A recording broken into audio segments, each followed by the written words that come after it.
Queridos irmãos, a paz do Senhor Jesus, a nossa gratidão a Deus pelo privilégio que Ele nos concede de nesta noite estarmos em sua casa, celebrando o seu nome na beleza da sua santidade, e convidar a todos a estarem abrindo as suas Bíblias no Evangelho de Jesus Cristo, escrito por Lucas. Lucas capítulo 1, versículo 37, a palavra do Senhor nos diz assim: porque para Deus nada é impossível. Quantos podem dizer amém?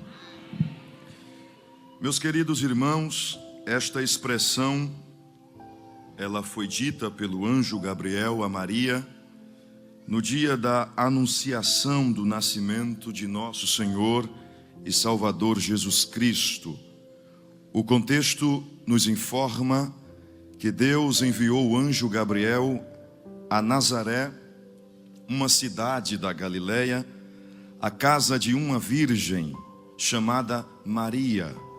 Esta jovem estava prometida em casamento com um homem chamado José, e este era da descendência de Davi. O anjo Gabriel a saúda e ela fica um tanto confusa com a saudação que recebeu.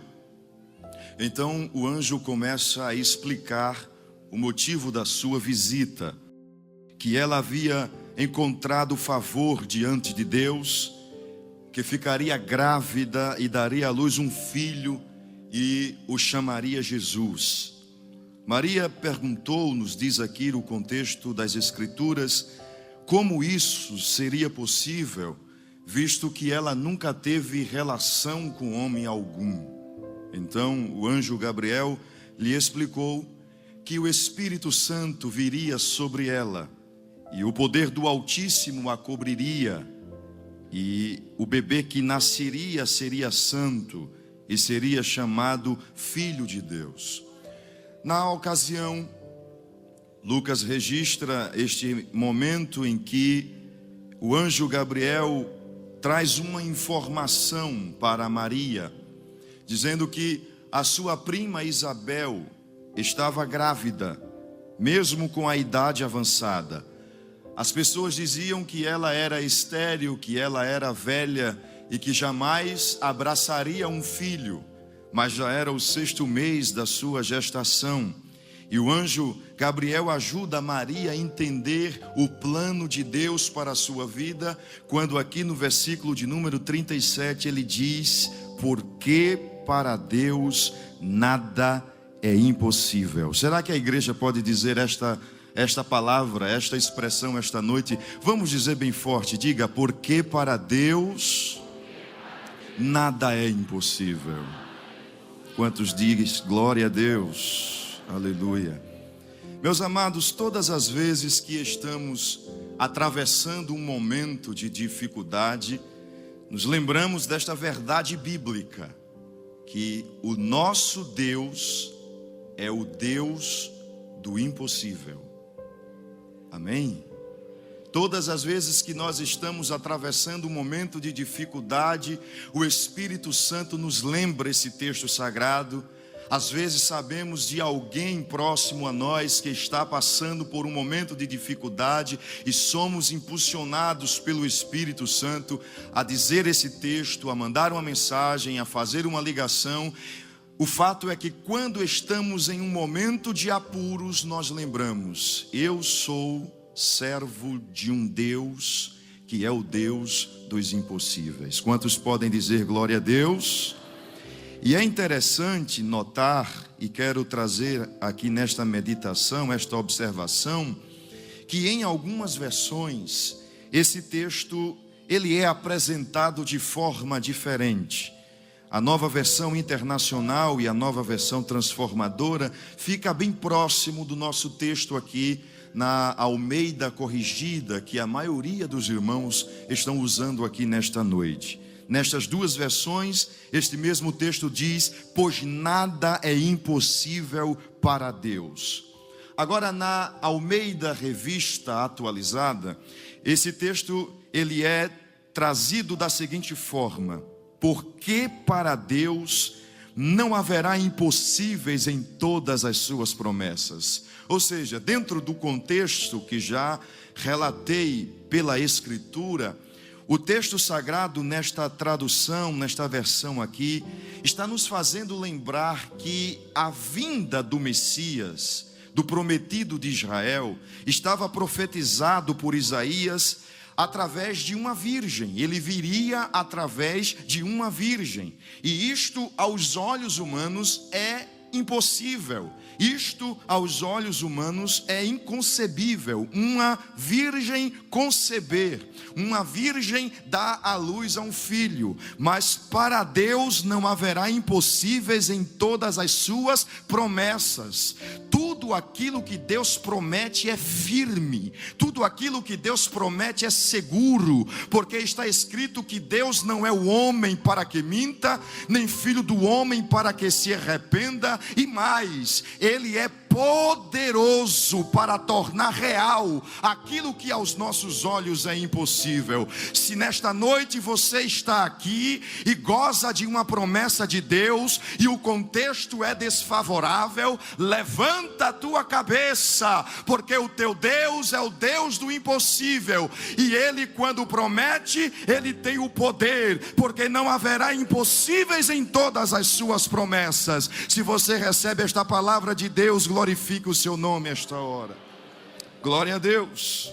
Mas eu percebi também, queridos, e finalizo esta observação introdutória, na Bíblia Vulgata Latina.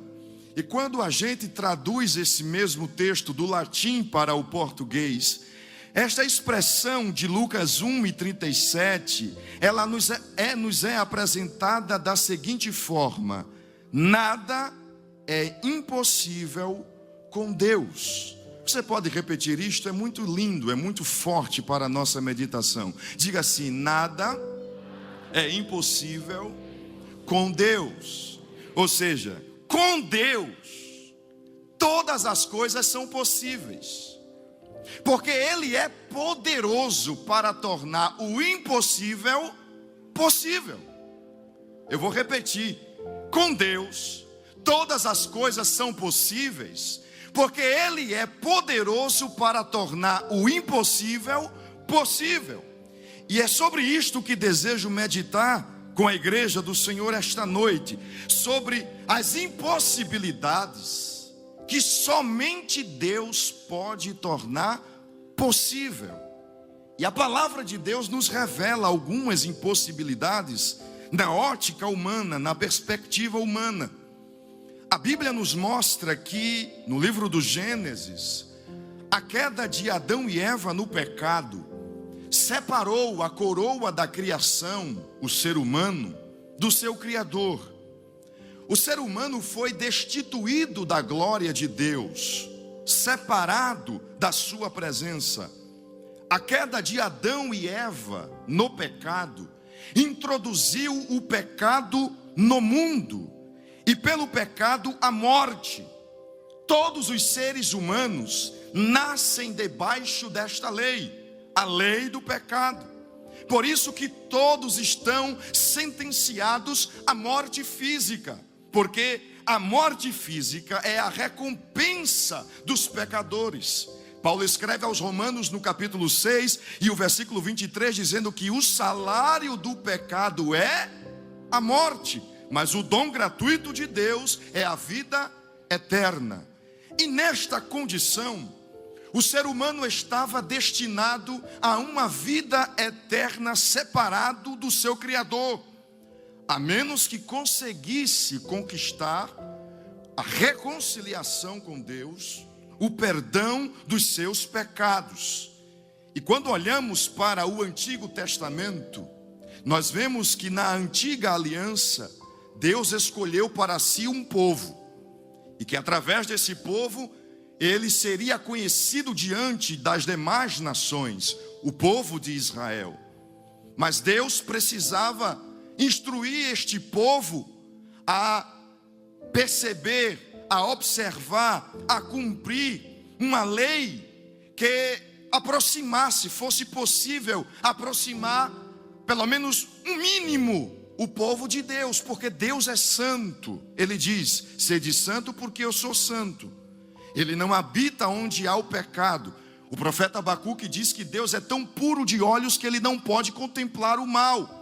Por isso que para o povo de Israel, Levítico capítulo 4, Deus instituiu a lei da expiação do pecado.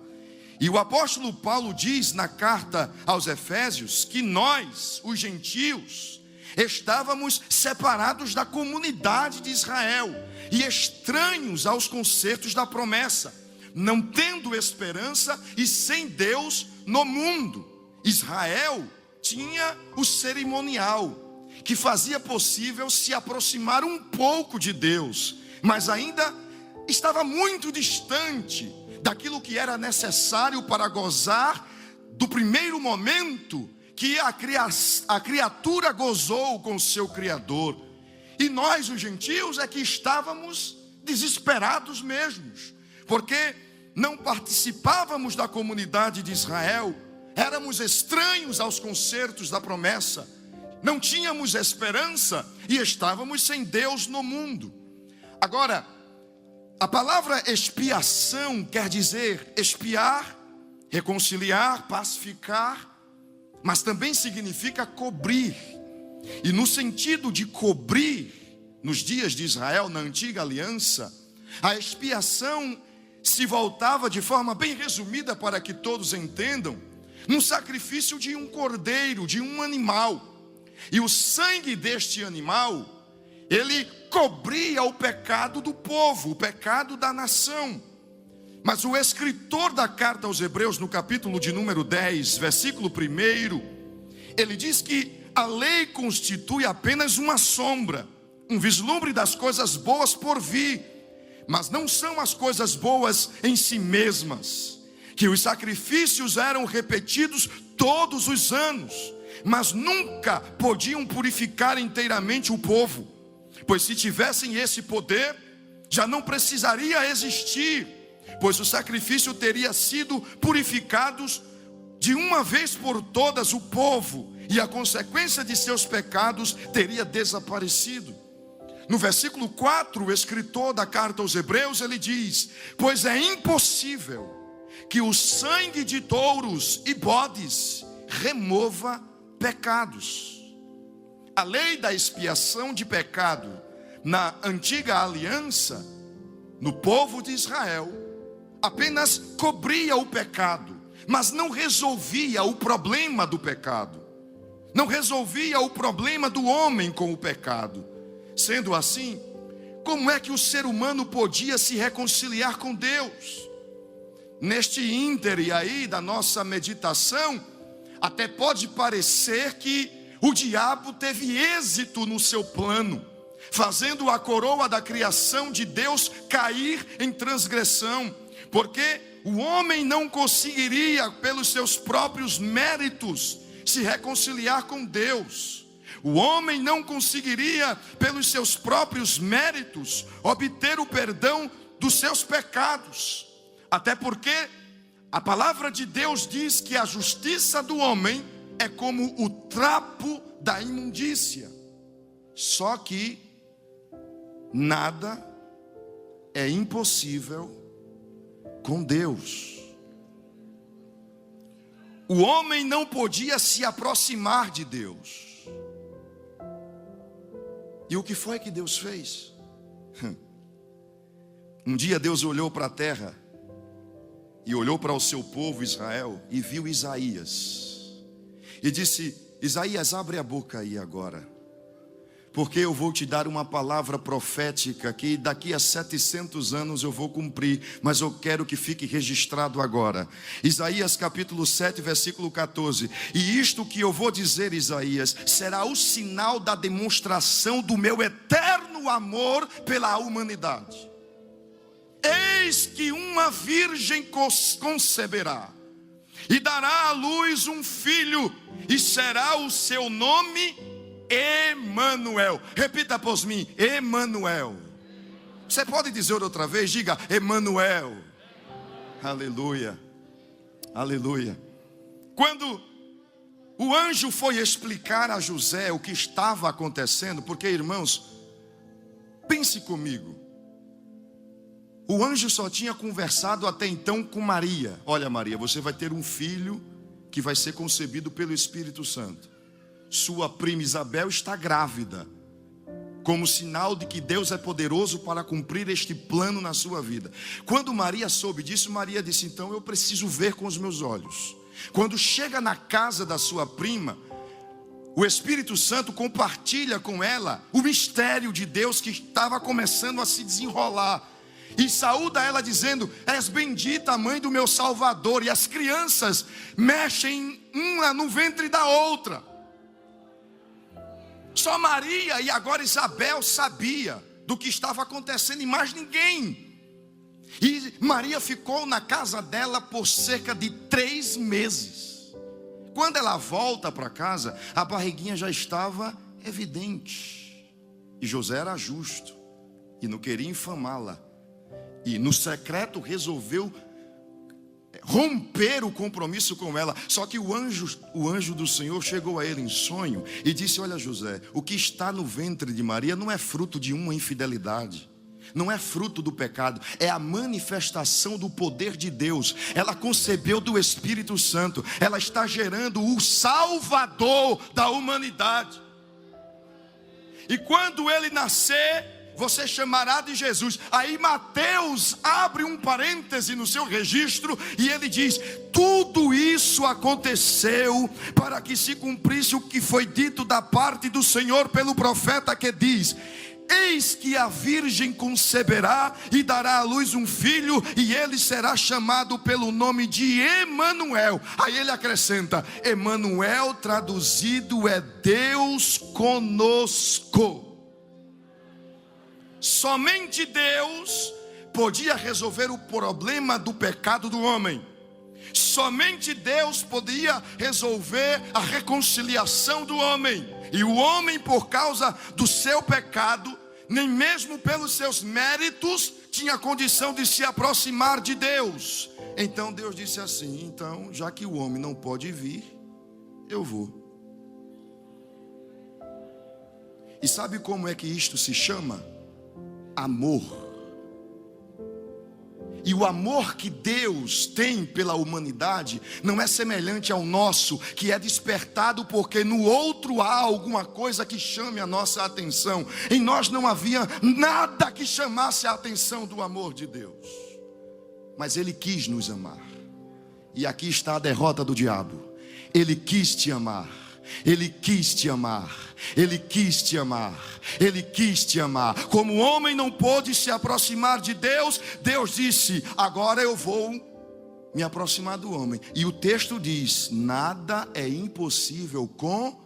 Agora Deus está do lado do homem, Deus conosco. Deus é riquíssimo em amor e misericórdia. Deus, Ele quis nos amar com um amor sacrificial, a ponto de dar o seu unigênito, a imagem do Deus invisível. A palavra de Deus diz que o verbo se fez carne. Deus armou a sua tenda e habitou no meio dos homens. E Ele não fez isso para ser ovacionado pelos homens. Ele fez isso para se oferecer em sacrifício eterno e perfeito, para poder garantir aquilo que era impossível: a nossa reconciliação, o perdão dos nossos pecados. Será que você pode levantar uma de suas mãos e adorar a este Deus que nos ama? O apóstolo Paulo, escrevendo aos Filipenses, ele diz que, embora sendo Deus, não considerou que o ser igual a Deus era algo a que devia pegar-se, mas esvaziou-se a si mesmo, vindo a ser servo, tornando-se semelhante aos homens, e sendo encontrado na forma humana, humilhou-se a si mesmo e foi obediente até a morte, e morte de cruz. O sacrifício de Jesus, diga comigo: o sacrifício de Jesus. Será que você pode dizer mais forte, para que os irmãos de casa possam ouvir a voz da igreja? Diga: o sacrifício de Jesus foi perfeito e eterno. O sacrifício que Jesus Cristo ofereceu ao Pai não cobriu os nossos pecados, tirou os nossos pecados, apagou os nossos pecados, cancelou os nossos pecados. O apóstolo João Batista, quando o viu em um dos dias que estava no Rio Jordão, ele apontou para ele e disse assim: eis aí o Cordeiro de Deus, que não cobre, mas que tira o pecado do mundo. Enquanto na antiga aliança só cobria o pecado de uma nação, o sacrifício de Jesus tira o pecado do mundo. O apóstolo Pedro disse em Atos dos Apóstolos: arrependei-vos, pois, e convertei-vos, para que sejam apagados os vossos pecados. O apóstolo Paulo disse aos Colossenses: vocês estavam mortos por causa de seus pecados. Esta era a nossa condição. Mas Deus lhe deu vida com Cristo, pois perdoou todos os nossos pecados e cancelou o registro de acusações. Oh, glória a Deus. Aí vez por outra, o diabo que é mentiroso, o diabo que é sagaz, o diabo que é enganador, ele se apresenta a um crente que já experimentou o novo nascimento, que tem o Espírito Santo e que tinha um passado horrível, um passado triste, e chega dizendo: você agora diz que é crente, mas você já fez isso. Você diz que agora é salva, mas você era desse jeito. Aí o apóstolo Paulo recebe a inspiração e escreve o capítulo 8 que temos na nossa Bíblia hoje de Romanos, dizendo que nenhuma condenação há para os que estão em Cristo Jesus, que não andam segundo a carne, mas segundo o Espírito. Se Satanás está perturbando a tua alma com o teu passado, recebe esta palavra de Deus esta noite: tu és nova criatura em Cristo Jesus. As coisas velhas se passaram, e eis que tudo se fez novo. Ele pegou a cédula, ele pegou o registro das nossas acusações e cancelou. Eu acho interessante o detalhe do texto. O texto não diz que ele rasgou, o texto diz que ele cancelou. Porque se rasgar, pode se perder, pode se extraviar, o vento pode soprar e levar. Mas quando você tem um documento completo, o que é que você faz? Você, geralmente deve ser feito assim: você, se é um documento importante, você guarda. E o documento que Jesus deu para você guardar do seu passado, ele estava com aquele carimbo bem grande. Tudo que dizia sobre você, cancelado. E ele cravou na cruz. Está guardado lá na cruz. Oh, glória a Deus. Quando o diabo olha para o teu passado, aí você diz: dá uma olhadinha para a cruz, dá uma olhadinha para o que ele fez por mim, dá uma olhadinha para o que eu sou hoje, por causa do resultado do sacrifício que ele fez.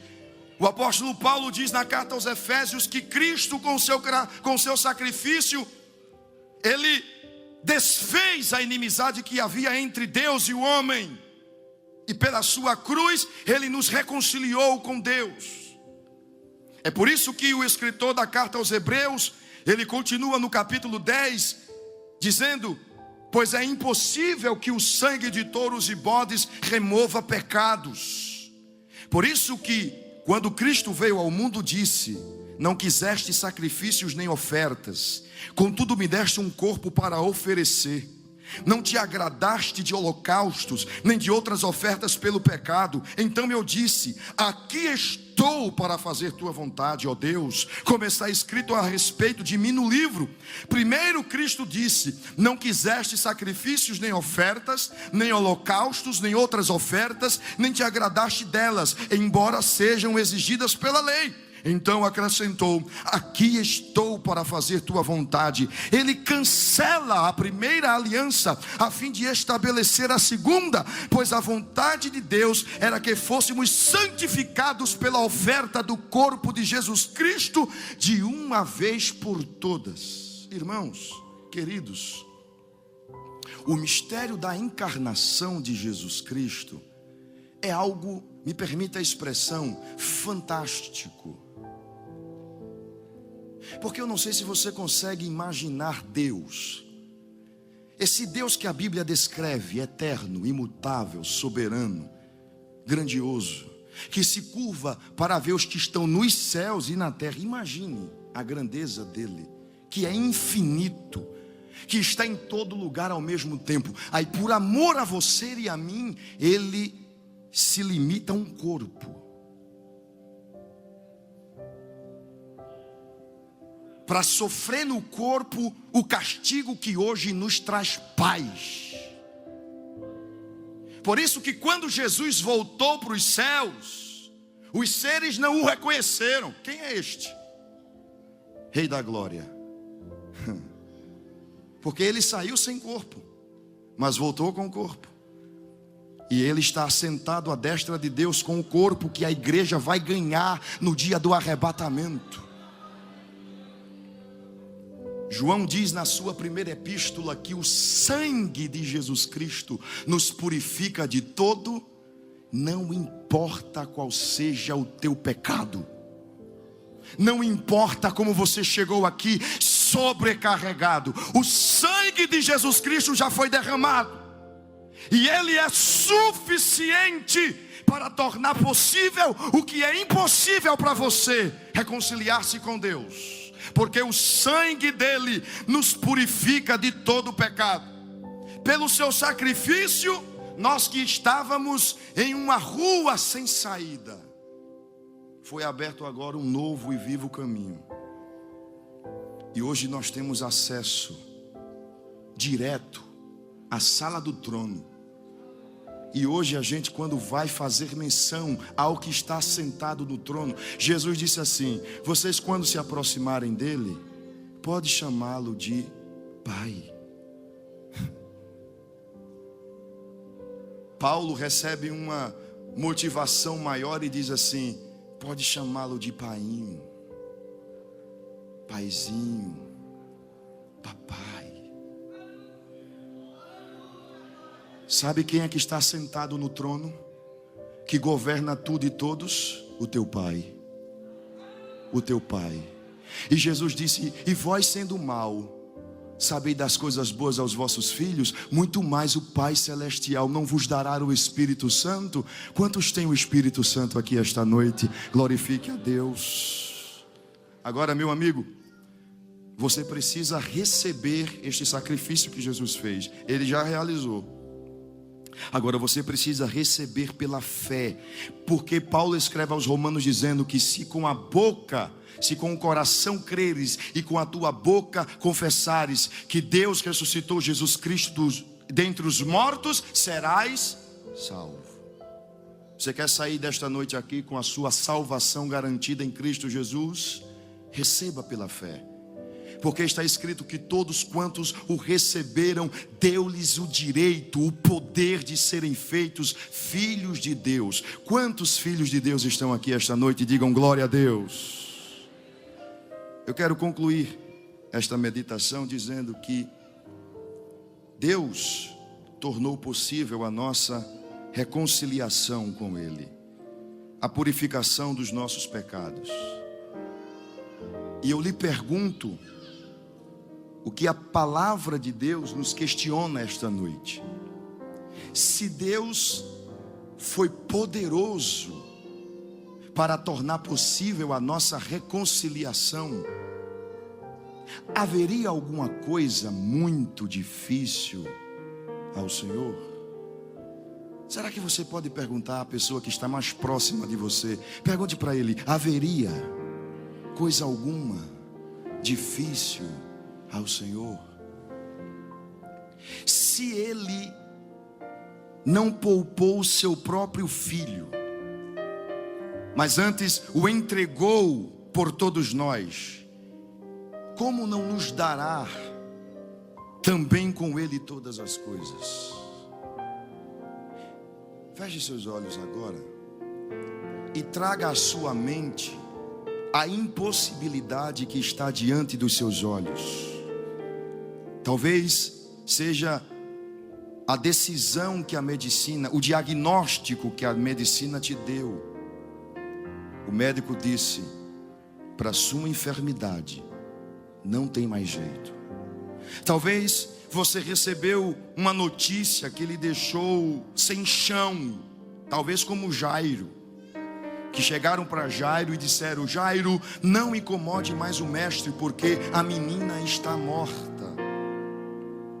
Talvez você está aqui esta noite e alguém disse a você esta semana: não adianta tentar mais, não tem mais jeito, não tem mais saída, não tem mais solução, não tem mais escapatória. Deus te trouxe aqui esta noite para te dizer: o que é impossível aos homens, com Deus nada é impossível. Se você toma posse desta palavra, ora camarachara da labas, você vai sair. Entenda a minha linguagem figurada que falo agora. Você vai voltar para casa de mãos dadas com Deus,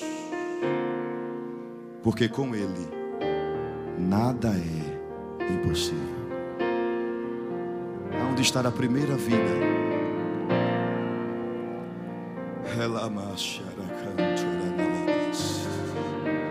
Inicia esta semana com esta palavra: com Deus nada é impossível. Volta para casa com esta palavra e inflama a tua família com esta palavra: com Deus nada é impossível. Que o Espírito Santo de Deus abra os teus olhos e você passe a ver vida onde há morte, e você veja jardim onde está deserto, e você veja água onde está sequidão. Deus vai mudar a realidade da tua vida, a realidade da tua história, a realidade da tua família. Deus vai mudar o cativeiro, porque com Deus nada é impossível.